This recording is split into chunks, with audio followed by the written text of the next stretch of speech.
Next, I'm concerned about your opinion with regards to the root cause of Tolbert's death. I know you've said things around, but nothing has been able to hit the nail on the head. You mentioned about the America situation, that by the time he sort of turned down their desire to do some kind of way station here, I don't know what it was, a military station or something? No, it was bunkering station. Bunker? Bunkering. Okay. Bunkering. Bunkering is to bunker fuel oil. Okay, for fuel. And jet oil for rapid transport of U.S. troops and equipment to the fight to the Middle East. Okay. So when he refused that, you said by then America really wanted him out. Yes, sir. And I think it was Carter who was the president of the country at that time. Jimmy Carter in America. Who? Jimmy Carter. I think he signed it. I think he signed the document. You know, after DMB and Fu, okay, in the 50s, the American government, the Congress passed a law that no one could take out the president of a country unless it goes before the Select Intelligence Committee. And they have to approve of it, and then the president signs it. In 1950, they passed that law. Yeah, in the mid-50s in the United States. So you think that maybe Carter had signed a document that would allow Tolbert to have been taken out? I think 95% yes, sir.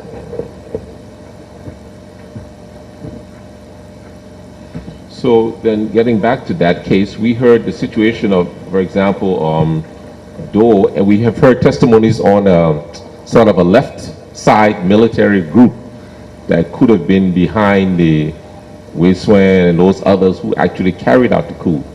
And we've also heard incidents of possibly funding coming from Lebanese, etc. But now with your side, I would wonder, how could I link the American connection to that? Because there's I don't know how you could do it either, because I don't think that is factual. So you don't think they factored in at that time? No. Even though they wanted it? Okay. There were a lot of people, so, you know, like anytime, you know, a lot of people wanted Tolbert dead. Okay?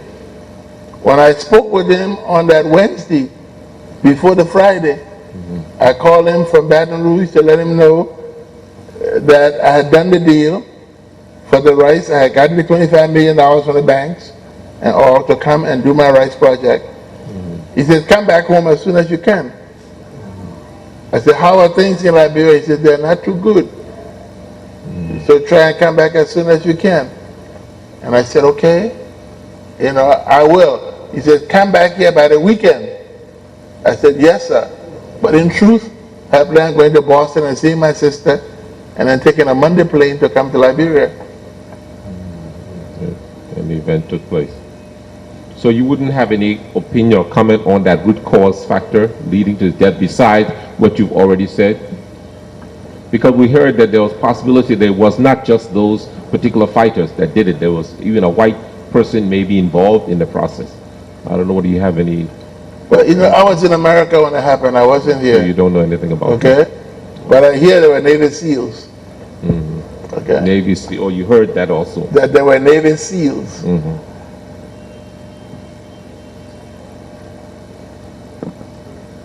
Now, the Flagamiton issue, could you clarify that for me? You said that that one you knew was linked somehow to the American connection, but it's written in Bob Woodward. Woodward, that's the... Bob Woodward, who was the Washington Post for many years, he wrote a book for Bill Casey, who was CIA director in the Reagan years.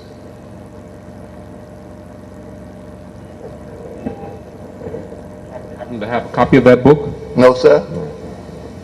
But I was shown it by someone, and I read it with my own eyes.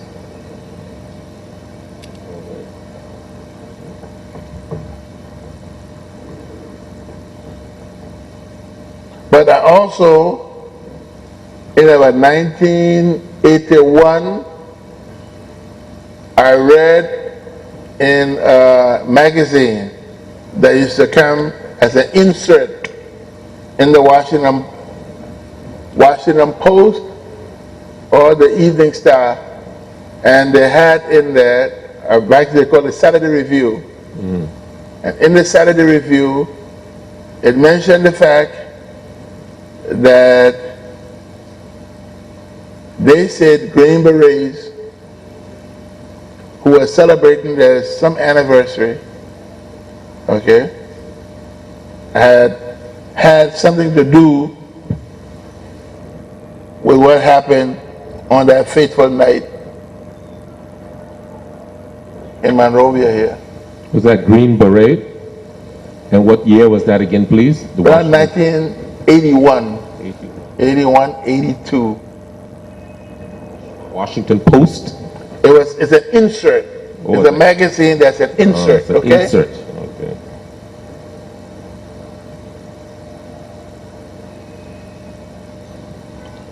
Thank you.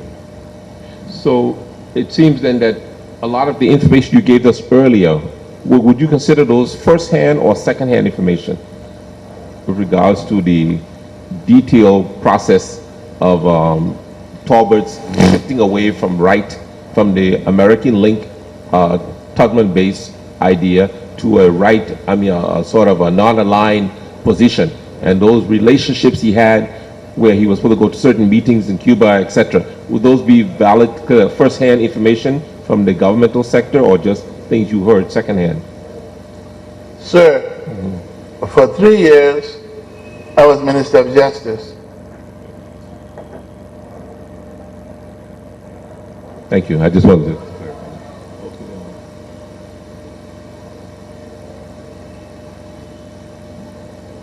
Okay, you also mentioned about Kuampa, who was the head of a coup attempt rather in 1985, and we have had several testimonies about him during this period. But you clarified something that was very important that I had not heard before, so I'm just concerned to verify that I heard it right. Did you say that? Could you just repeat yourself? Did you say that Kuampa was trained in Maryland around 19? Fort Meade.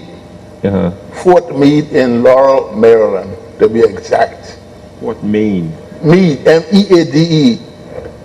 Okay. So that means he was given training by the American government. So Well, you draw your conclusions. Yeah, I assume that that place is not a place anybody can just go to for side training. Okay. And then he was allowed to come back to carry out that action. Thank you. He went to Sierra Leone first, then he came here through Sierra Leone.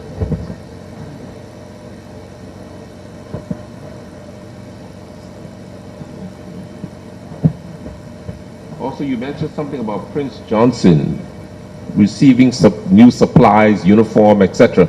I didn't catch where he may have gotten those things from. Maybe they fell from the sky. But Okay. when he left Bong Mai with them. When he split from Taylor, he didn't have them.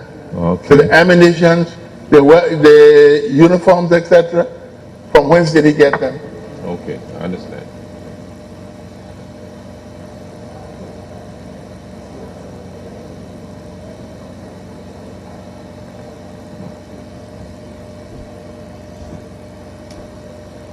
Okay, next you mentioned about the rice issue. Well, no, you didn't directly mention that, but I would like to get involved in that a little bit. You did mention that you had a rice project, which was a very viable and good project, and in the capitalistic system would have made you very rich if it had gotten off the ground correctly. Hopefully so, yeah. Huh? Hopefully so, yes. Yes, and in fact, we hope that it will happen now even as you are preparing to reactivate. That is your right. But the government at that time now had also started a policy of increasing the price of rice. No, sir. Well, okay, these are things we heard that they were trying to do from the group that came to us with regard to the PAL, the Progressive Alliance of Liberian Group. They were giving us the opinion that because of this desire to increase the rights on the part of the government, they decided to stage these various demonstrations, etc., to oppose this. So I just wanted to get your opinion. You know, I've never had a chance to get somebody who was in the system to tell us how they saw this whole situation and that rice riot issue. I think, sir, like today, Liberia has one of the cheapest rice marketing prices on this West Coast. I recall vividly when we had the meeting in Bentall that I mentioned to you. This whole question arose at that meeting. And what was said there was, is that Emmanuel Shaw? No. Oh, okay. He was there at that meeting, so I thought it was him. At that meeting, it was mentioned that there were such high increases in rice. And the president says to the market women who were present, I want 3 of you to be selected by yourselves, and we will pay your way to go to all of the neighboring countries and find out what the price of rice is today, and whether or not we in Liberia are selling rice at a price higher than they are in Guinea or Ivory Coast or what have you, or Sierra Leone or what have you. There was in contemplation increase in the price of rice. That increase, to the best of my knowledge and recollection, never ever took place. It never took place. Okay? I repeat that there was propaganda coming from the PAL, propaganda coming from Moja, you know, there were certain things that whatever during that period they could see and pounce on to try to make the government look bad, they would. Because this was a new era in Liberia. It was one where you spoke your mind and nobody sent you to BTC the next morning for doing it. You know, I think it was in February of 1980, I had gone to some affair they were having in Bentall, the AME church, and President Tolbert came there for a moment. Then there came the AME bishop who had just left Liberia and was then presiding somewhere else. And he said to me, he says, how are things in Liberia today? I said, well, we're trying. So he says, you know what this appears to me to be? I said, what? He said, if you take a bottle of champagne, a warm bottle of champagne, and you start to shake it and shake it and shake it, and then you open it, it'll explode.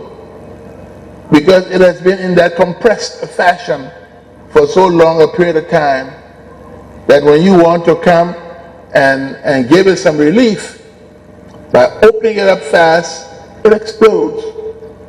He said, and that's what I see about to happen in this country. He said, where for so long there has been so much suppression in this country, and all of a sudden, you know, there's change, but he said, maybe this change is a bit fast. And it should be slowed down a little bit or else it will explode.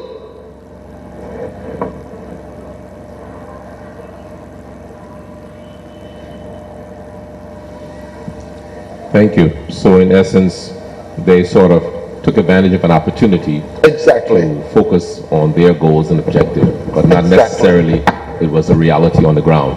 Exactly. But you did mention that the government did see or was concerned about looking into that area.